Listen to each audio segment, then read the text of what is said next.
Hello and welcome back guys today our new video. I hope आप सभी अच्छे होंगे, प्यार से होंगे और हमारी इस नई वीडियो का इंतज़ार कर रहे होंगे। आज की इस वीडियो में हम 5 ऐसे मोस्ट इम्पॉर्टेंट वर्ड्स के बारे में पढ़ने वाले हैं जो कि हम डेली लाइफ में यूज़ तो करते हैं, but at the same time हमें उसके बारे में पता नहीं होता है कि उसकी सिमिलर वर्ड्स क्या हो सकते हैं। अगर किसी ने उसके सिमिलर वर्ड्स उसकी जगह पे यूज़ कर दिया तो हम एकदम कंफ्यूज हो जाते हैं, हमारा माइंड एकदम ब्लैंक हो जाता है कि अरे ये क्या आ गया।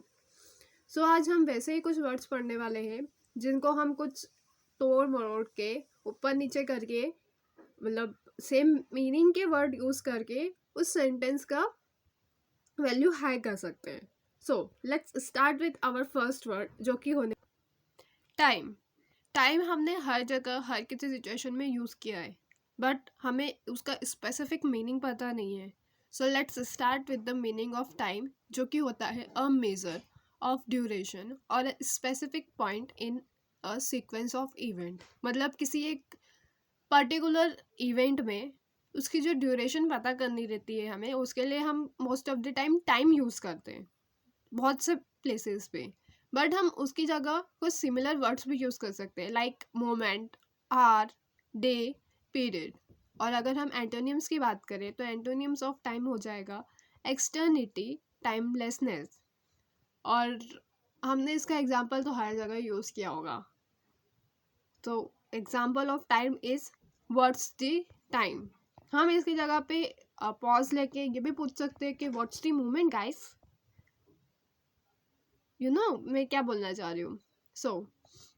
अगर हम इस तरीके से उसके सिमिलर वर्ड्स को ऊपर नीचे यूज़ कर सकते हैं, वो हमारे वर्ड को वैल्यू भी दे देगा, मीन्स हमारे सेंटेंस को एक हाई पिच भी दे देगा और सामने वाले को भी ये लगेगा कि ओ या इसने कुछ ऐसा वर्ड बोल दिया है जो कि उन्होंने कभी सुना ही नहीं होगा। अब मैंने एक एग्जांपल बता दिया है, नाउ इट्स योर टर्न कि आप इसके सिनोनिम्स और एंटोनियम्स हर किसी पे एक एक एग्जाम्पल लिखिए और उसे कमेंट में डालिए ताकि मुझे पता चले कि हाँ आप ये वर्ड समझ भी पाए हैं या नहीं समझ पाए। Now our second word is going to be get. The meaning of get is obtain, receive और एक्वायर समथिंग। मतलब किसी चीज़ को लेने के लिए, झड़पने के लिए, वी कैन से कि उस पर वो मेरी ही चीज़ है, ऐसा कुछ करने के लिए, उसको लेने के लिए हम गेट वर्ड यूज़ करते हैं। लाइक अगर हमें पेंसिल चाहिए तो गेट द पेंसिल, ऐसा कुछ हम यूज़ करते हैं। नाउ अगर हम साइनोनिम्स की बात करें तो गेट का साइनोनिम हो जाएगा ऑब्टेन, एक्वायर, फेच और रिसीव। और अगर हम उसके एंटोनिम्स की बात करें तो हो जाएगा लूज, गिव और रिलिक्वेस। नाउ अगर हम एग्जाम्पल की बात करें गेट की तो you can get me a coffee, can you get me a coffee. Like वो पूछना चाह रहा है कि क्या तुम मेरे लिए कॉफ़ी ला सकते हो। गेट मी मतलब दे सकते हो। नाउ आवर थर्ड वर्ड होने वाला है गो। गो का मीनिंग होता है move from one place to another. Let's go, चलो यहाँ से चलते, वैसा वाला सीन। अगर हम साइनोनिम्स की बात करें गो का साइनोनिम हो जाएगा मूव, ट्रैवल, प्रोसीड और हेड। और अगर हम गो के एंटोनिम्स की बात करें तो that will be stay, remain और स्टॉप। गो का एग्जाम्पल हो जाएगा let's go to the park. Now हमारा फोर्थ वर्ड है जो कि है सी। सी का मीनिंग हो जाएगा perceive with I and understand. मतलब किसी चीज़ को आंखों से देखना और उसे समझना कि एग्जैक्टली हो क्या रहा है। हम इसका साइनोनिम की बात करें तो that will going to be view, observe, notice, realize. और अगर हम उसके एंटोनिम्स की बात करें तो that will going to be miss, overlook, ignore. और एग्जाम्पल हो जाएगा सी का I see what you mean. मतलब मैं देख रही हूँ कि तुम क्या बोलना चाह रहे हो, तुम्हारा मतलब क्या है। Now guys moving to our next word that is going to be use.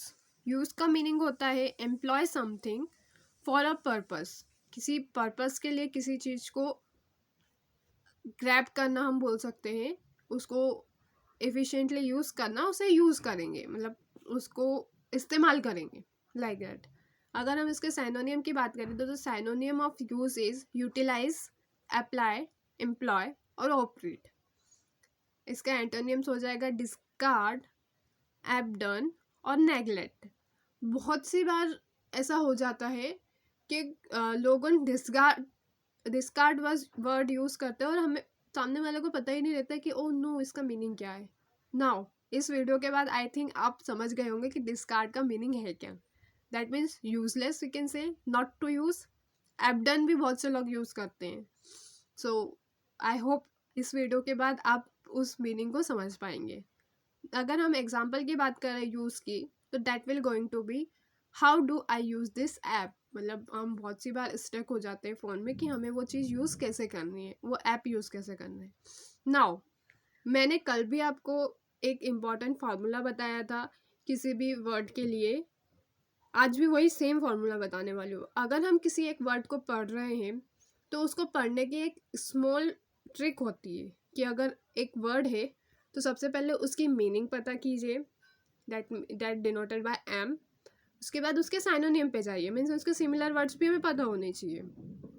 Then go to their antonyms, उसके अपोजिट वर्ड। अगर हमें उसके अपोजिट पता ही नहीं है और किसी सामने वाले ने यूज़ कर दिया तो we are going to be blank, ओ ये तो पता ही नहीं है। फिर उसके बाद उसके एग्जाम्पल पे जाइए, एग्जाम्पल की प्रैक्टिस कीजिए ताकि आपको सीरियसली समझ में आए कि हाँ ये चीज़ ऐसी ही होती है।